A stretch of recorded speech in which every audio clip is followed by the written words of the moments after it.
자, 여기 이제 어떤 말이 나오냐면 연료전지가 나오죠. 연료전지는 물질에 무슨 반응으로 구동되는 배터리라고 했죠? 연소 반응. 연소 반응.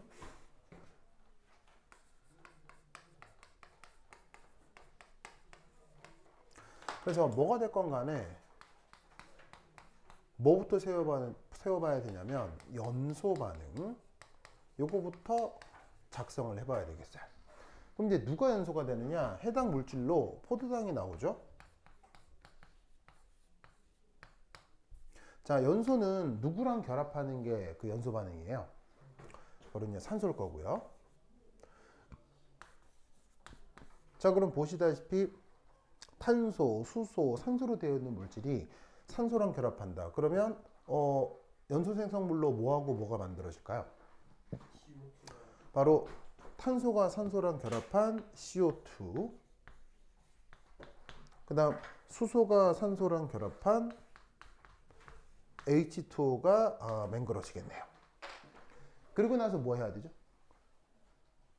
저희 질량 양변에 질량 보존 맞춰야 되죠. 그러면 어떻게 하면 된다? 6, 6, 6. 기억나죠? 그래서 이때 이 반응식을 그 생물 책에서는 무슨 반응식이라고 하기도 해요? 바로 호흡 반응식이라고 하기도 하죠. 그리고 거꾸로 진행되면 만약에 거꾸로 되면 광합성이라고 하기도 하고요. 그 다음 연료전지에서 그 다음 해야 되는 건 뭐죠? 두 번째. 그러니까 연료전지라고 하면 이렇게 접근한다라는 걸 루틴하게 기억해야 돼요. 그래서 연료전지라는 말이 나오자마자 무슨 반응? 연소 반응부터. 아시겠죠? 연소 반응을 시킨 다음, 그 다음 뭐 해야 되느냐? 바로 산소의 무슨 반응? 산소의 무슨 반응? 환원 반응이요. 왜 산소의 환원 반응이에요? 왜 산소의 환원 반응이에요? 바로 산화수가 뭐하기 때문에? 네, 감소하기 때문이죠. 자, 왜냐? 여기서의 산화수는 얼마예요? 0이고. 그런데 CO2에서 산화수는 뭐예요? 2-고 H2에서도 2-이기 때문에 산소는 산화수가 감소하는 환원이 벌어진다고요. 아시겠죠? 그러니까 저 산소에 대한 환원 반쪽 반응식을 작성할 수 있어야 돼요. 자, 산소의 환원 반쪽 반응식 어떻게 되죠? 어떻게 돼요? 산소의 환원 반응은 산소가 뭐가 되면 돼요? 바로 물이 돼야 되죠. 왜냐면 그래야 이 산소 산화수가 2-가 되니까요. 그러면 양변에 그 다음 뭐 맞춰야 돼요? 산소의 질량 보존해야죠. 여기 산소 몇 개 있어요? 그럼 여기다 뭐 해야 되겠어요? 2. 그 다음 뭐 해야 돼? 바로 수소의 산화수, 여기 수소의 질량 보존을 생각해야 돼요. 수소 몇 개 있어요? 그럼 여기다가 뭐? H 플러스를 4개. 됐죠? 그런 다음 뭐 맞춰야 돼요? 그럼 그 다음에 전하량 보존 맞춰야 되죠? 여기는 전기적으로 어때요? 중성이죠. 근데 여기는 전기적으로 뭐가 돼야 돼요? 여기도 중성돼야 되니까 여기다 어떻게 해야 되겠어요? 전자를 6개, 전자를 4개를 더해야 되겠네요. 됐죠? 이게 연료전지에서 일어나는 산소의 환원 반응입니다. 그런데 환원 반응이 일어나면 반드시 어떤 반응도 동시에 진행되죠? 산화 반응도 동시에 진행되죠. 그럼 이때는 누가 산화해 줘야 되겠어요? 이때는 누가 산화해 줘야 되겠어요?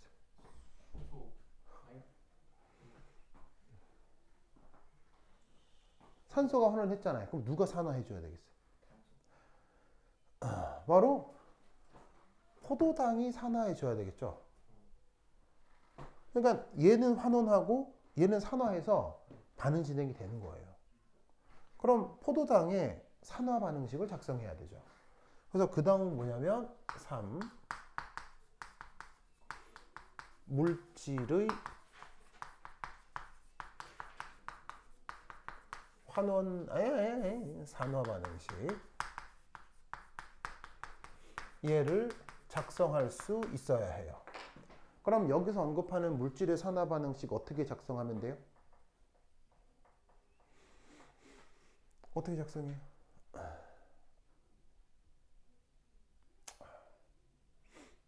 어떻게 작성합니까?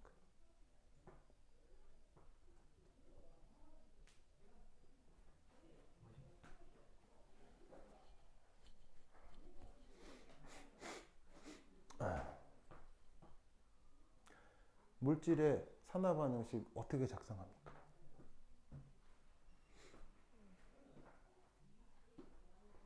예쁘게 머리띠를 한 지후에 산화 반응식 어떻게 만듭니까?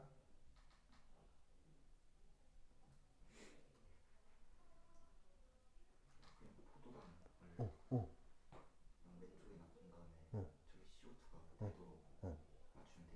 아, 그래요? 예, 그것도 방법이긴 해요, 사실은. 그것도 방법이긴 한데, 조금 더 직관적으로 펴는 방법이 있거든요. 얍! 한 뽕 나와요. 얍! 한 뽕. 여기서. 정답! 그게 연료전지의 핵심이라고 했죠. 연료전지에서 매일 일어나는 거라고 했잖아요. 그리고 또 뭐라 그랬냐면, 산화반응, 환원반응은 반드시 따로따로 일어나요? 동시에 일어나요? 동시에 일어나요. 동시에 일어나는 반응이 어디요, 지금? 동시에 산화환원 반응이 되는 반응이 어디 있어요? 이거잖아요. 그럼 여기서 환원만 찾아낸 거 아니에요? 그럼 산화는 어떻게 하면 되겠어요? 여기서 얘를 빼주면 되죠. 뺄 때 어떻게? 뺄 때 어떻게? 그냥 빼야 돼요? 뭐 약간 처리를 해야 돼요? 바로 여기 산소 몇 개 있어요? 6개 있죠. 그럼 여기다가 그렇지. 얘 반응식을 A라고 하고 얘 반응식을 B라고 하면 얘를 통째로 몇 배래? 6배. 그래서 어떻게 한다? A에서 B를 6배에서 빼. 알겠죠? 그러면 제가 어떻게 되는지 계산해 볼 수 있겠어요? 그럼 6배에서 뺀 거니까 산소 뿅뿅 소구가 되겠죠? 자, 그럼 어떻게 될 거냐? 탄소 6개, 수소 12개, O6. 자, 그럼 이제 여기서 16개고, 16개고, 6이 12에서, 여기서 빼주면 6개가 들어가서, 맞아? 빼면, 6H2O